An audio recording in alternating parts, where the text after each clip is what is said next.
Christophe Médissier est avec nous et on évoque la résilience et on retrouve Nathalie maintenant qui est avec nous.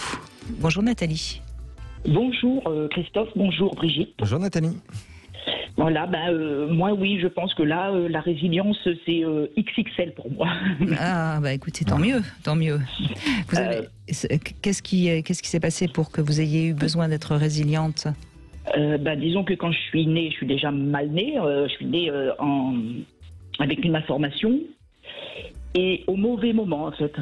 Après, je l'ai su plusieurs temps après, quand mon père est décédé, que en fait, ma mère a été obligée de se marier avec mon père, parce qu'à l'époque, ça ne se faisait pas d'être mère célibataire. Ah oui, bien sûr. Donc, du coup, elle m'en a voulu. Elle faisait en sorte que mon père... J'adore, elle vous en a voulu. C'est elle qui tombe enceinte et c'est vous la fautive. Attendez... C'est quand même extraordinaire parfois d'entendre ce que les parents sont capables de sortir à leurs enfants. Non, mais moi, elle m'a dit, c'est de ma faute. Oui, mais Nathalie, je ne suis pas contre vous que je suis en colère, hein, c'est contre votre mère. Les parents ne se rendent pas compte des injonctions terrifiantes qu'ils transmettent. Mais surtout que ça reste dans le cerveau d'un môme. Bien sûr, 20 ans, 30 ans après, ça a gravé, c'est terrible. La preuve, c'est que Nathalie nous sort. Ça reste ce que... je lui ai toujours demandé, moi, pourquoi il m'avait fait ça. Et c'est, je vous dis, au décès de mon père, elle m'a dit, à cause de toi, j'ai dû me marier. Donc voilà. C'est-à-dire qu'elle vous met sur le dos le fait qu'elle n'a pas été heureuse, je suppose, avec cet homme. Voilà, elle vous met ça sur le dos, mais enfin, jusqu'à nouvel ordre, vous n'avez pas demandé à vivre, hein, vous n'avez pas demandé à arriver, vous êtes là, bon, ok, mais... Ah bah c'est bien ça. C'est excellent, c'est super de nous dire ça Nathalie, vraiment. Ça nous met à fond. Donc du coup, après, toute mon enfance jusqu'à 12 ans, t'es moche, t'es grosse.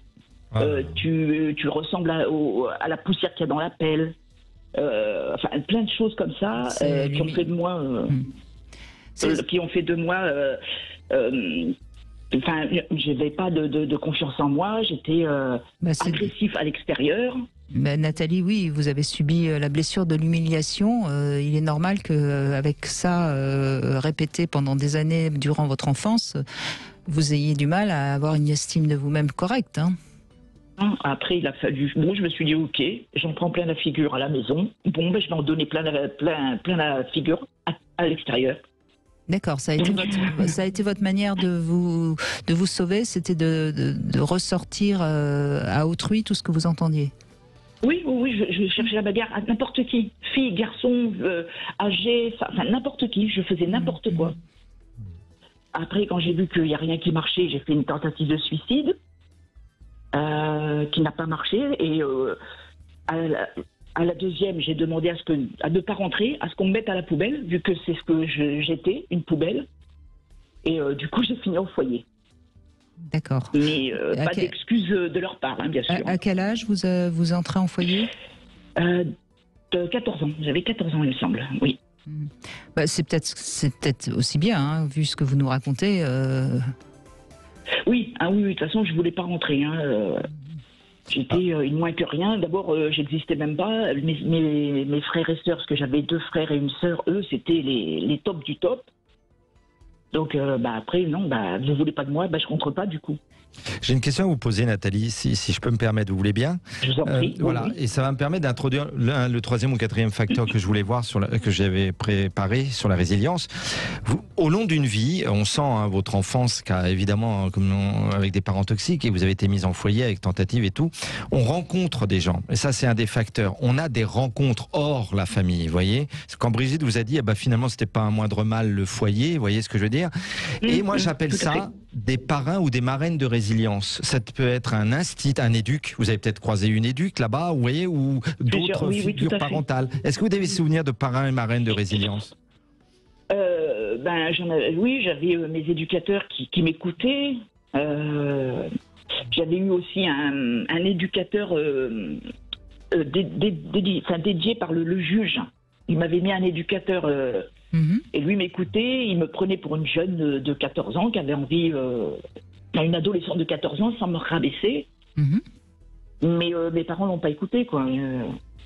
Pour eux, c'était moi qui n'était pas au bon endroit, je pense. Au bon moment, je pense. Donc, mais vous avez dit que vous aviez eu un frère et une sœur, donc après vous, hein, je suppose, puisque oui. votre et eux, en revanche, étaient considérés. Ah ben mon frère, c'était la prunelle des yeux de ma mère, et ma sœur, c'était celle de mon père, et voilà quoi, ils avaient tous les droits, ils sortaient, ils avaient même droit aux bonbons. Voilà. C'est terrible, on voit dans beaucoup de familles hein, comment il y a le vilain canard boiteux qui prend tout et les autres qui s'en sortent. Et c'est encore pire parce que du coup, il y a une sorte d'injustice qui se rajoute à l'humiliation. Parce que là, vous avez bien vu que vous n'étiez pas traité de la même manière et qu'il y en avait, tout était pour votre frère et votre sœur alors que vous n'aviez rien.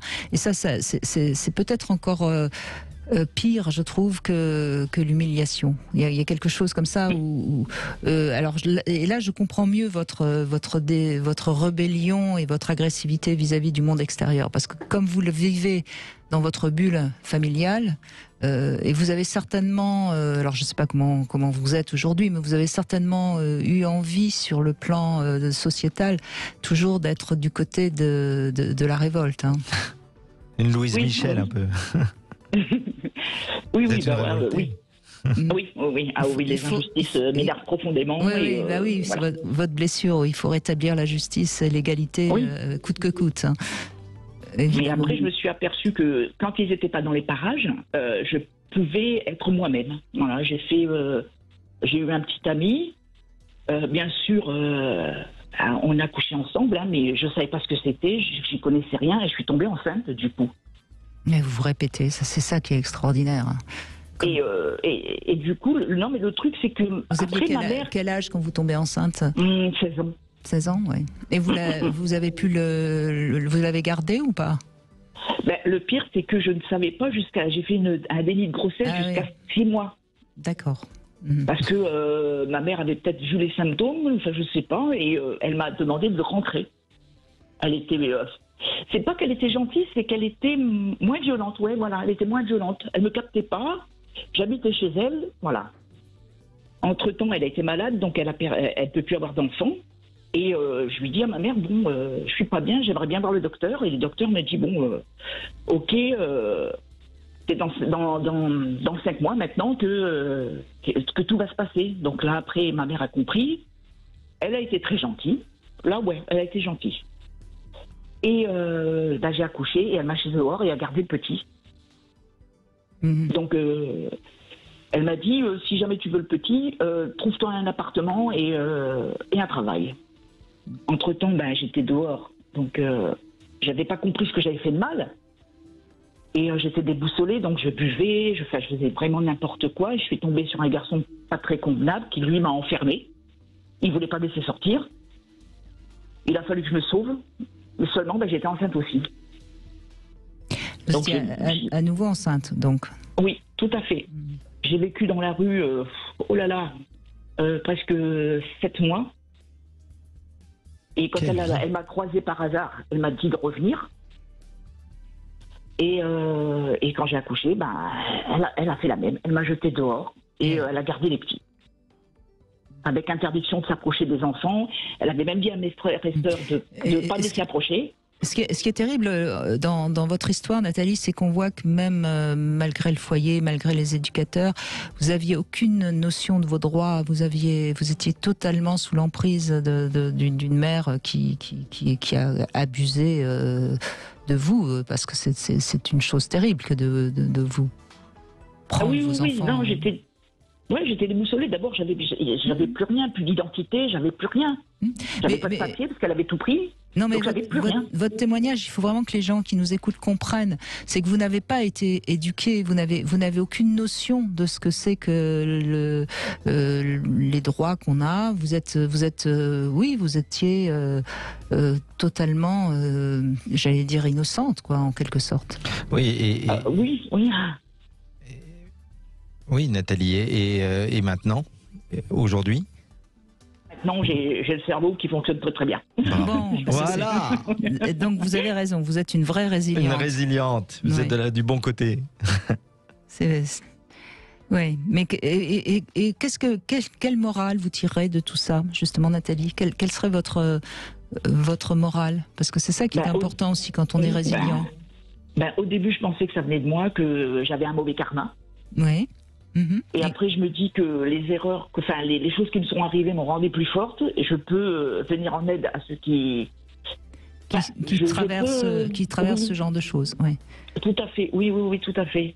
Eh bien, votre morale prouve que vous êtes vraiment résiliente. Ouais, bravo Nathalie. Bravo. C'est ce qu'on peut vraiment dire pour conclure votre témoignage. Vous avez fait le chemin.